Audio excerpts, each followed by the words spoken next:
আমি মনে হয় সৌভাগ্যবান যে টাইম টেলে দেওয়া হয় নাই। তারপরে আমি আমি আপনাদের সময় লস করবো না ইনশাআল্লাহ। আমি খুব অভিভূত, চমকিত এবং আমরা খুব উৎসাহিত আজকের এই প্রোগ্রামটা দেখে।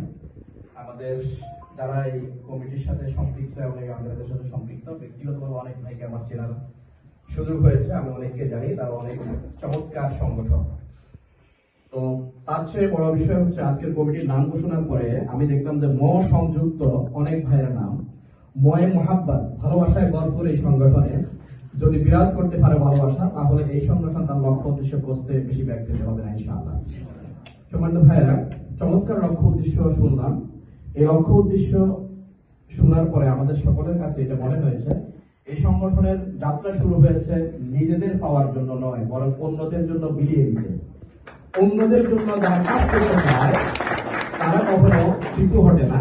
তারপরেও প্রত্যেকটা নতুন সংগঠনে কিছু চ্যালেঞ্জ মোকাবেলা করতে হয়। তার মধ্যে প্রথম চ্যালেঞ্জ হচ্ছে যারা সংগঠন শুরু করেন, যারা শুরুতেই থাকেন, তাদের অনেকে আমিত্ব, আমি করেছি, আমি করব, আমারটাই মানতে হবে, এই জায়গাটা অনেক সময় আমাদের সংগঠনকে নষ্ট করে দেয়। এটা ব্যাপারে আমাদের যথেষ্ট সতর্ক থাকা উচিত। 2 নম্বর হচ্ছে আমরা যেহেতু মানুষের জন্য কিছু করতে চাই, আমরা সকলেই জানি আমরা একটা বিল্ডিং তৈরি করার জন্য ইট, বালি, সিমেন্টের প্রয়োজন হয়। কিন্তু প্রত্যেকটা ইট তৈরি হয় একটা ব্রিক ফিলে। সেই ব্রিক ফিলে বিভিন্ন ক্যাটাগরির হয়, কিন্তু এ ক্লাসের ইটও মাঝে মাঝে ভেঙে ওটাকে আপনার বেসমেন্ট তৈরি করার জন্য কাজে লাগায় মিস্ত্রিটা, তাই না?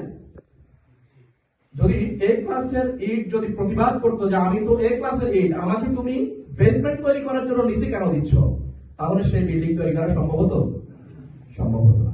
আমরা যারা নতুন কিছু করতে চাই, আমরা এই সমাজের জন্য যারা কিছু করতে চাই, আমাদের সেই এ ক্লাসের ইটের মতো, আমি এই ক্লাসের হলেও আমার শত যোগ্যতা আছে, আমার অনেক যোগ্যতা আছে, আমি অনেক কিছু করতে পারি, সামাজিক অবস্থান আমার অনেক ভালো, কিন্তু সংগঠনের যারা ঐক্যবদ্ধ হয়েছে তাদের মধ্যে যদি এমন করে সিদ্ধান্ত আছে আমাকে অমুক জায়গায় কাজে লাগাবে, আমি সেই ইটের খোয়ার মতো সেখানে গিয়ে নিশ্চুপে নিবৃত্তে এই বিল্ডিং তৈরি করার জন্য যদি ভূমিকা রাখতে পারি, তাহলে আমরা সাকসেস হবো ইনশাআল্লাহ। এরপরে আমরা যারা দায়িত্বশীল রয়েছি, আমরা যারা এখন যারা দায়িত্বশীল রয়েছে, দায়িত্ব স্থায়ী নয়, চেঞ্জ হয়।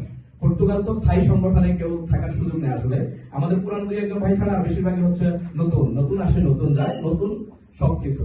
এই জন্য আমাদের সংগঠনের হয়তো আপনাদের সংগঠনের এরকম একটা নির্দিষ্ট সময় থাকে, এরপরে চেঞ্জ হবে। তো আমাদের যারা বর্তমান দায়িত্বশীল আছেন বা পরবর্তী দায়িত্বশীলদের জন্য অনুপ্রেরণার জন্য কিছু কাজ আপনারা করে যেতে পারবেন। সেটা কেমন?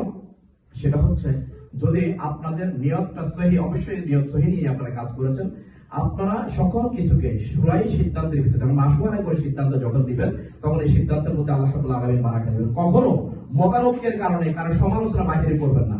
যদি কখনো কোনো বিষয়ে মতানৈক্য চলে আসে, সংশ্লিষ্ট ব্যক্তিকে বলবেন। যদি কখনো কোনো ব্যক্তির ব্যাপারে কথা আসে, সেটা ওই ব্যক্তির সাথে, তৃতীয় জনের সাথে, ওই ব্যক্তির সাথে বসে এটা সমাধান করার চেষ্টা করবেন। তাহলে আপনাদের অভ্যন্তরীণ এই মহব্বতপূর্ণ পরিবেশটা ঠিক থাকবে।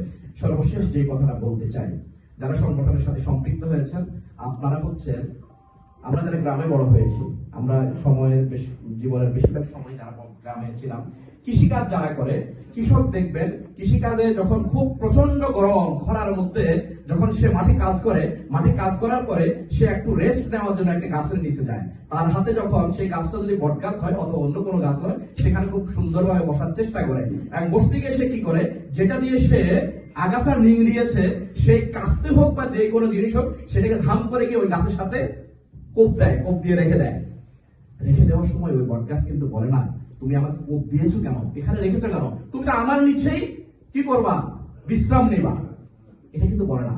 আমরা যারা সংগঠনের লিড দেই, এরকম আমাদের কাছে প্রশান্তি নেওয়ার জন্য, আমাদের কাছে আশ্রয় নেওয়ার জন্য, একটু নিজের ক্লান্তিকে দূর করার জন্য আসবে, আসার পরে আমি তার ক্লান্ত দূর করার জন্য চেষ্টা করব, কিন্তু আমাকে এরকম একটা কোপ দিয়ে সে আমার নিচেই বলবে, আমি কিন্তু ওই গাছের মতো কোনো কথা বলতে পারবো না, এবং সে প্রশান্ত চিত্তে আমার কাছ থেকে যাওয়ার পরে ওই কাস্তেটা নিয়ে যাবে এবং একটা গাছের ঢাল আমার কাছ থেকে ভেঙে নিয়ে সে বাতাস করতে করতে যাবে। সে কিন্তু ওই গাছ কখনো প্রতিবাদ যেমন করে না, আমরা যারা সংগঠনের নেতৃত্ব দেই আমাদের সেরকম হওয়া উচিত। আমাদের কাছ থেকে নিবে, আমাদের মুখ থেকে কোনো শব্দ বের হবে না। যদি এটা আমরা ঠিক রাখতে পারি, আমরা বিশ্বাস করি যে লক্ষ্য উদ্দেশ্য নিয়ে আপনারা শুরু করেছেন, এই লক্ষ্য বাস্তবায়নে আপনাদেরকে কেউ ঠেকাতে পারবে না। জাযাকুমুল্লাহ খাইর। আসসালামু আলাইকুম।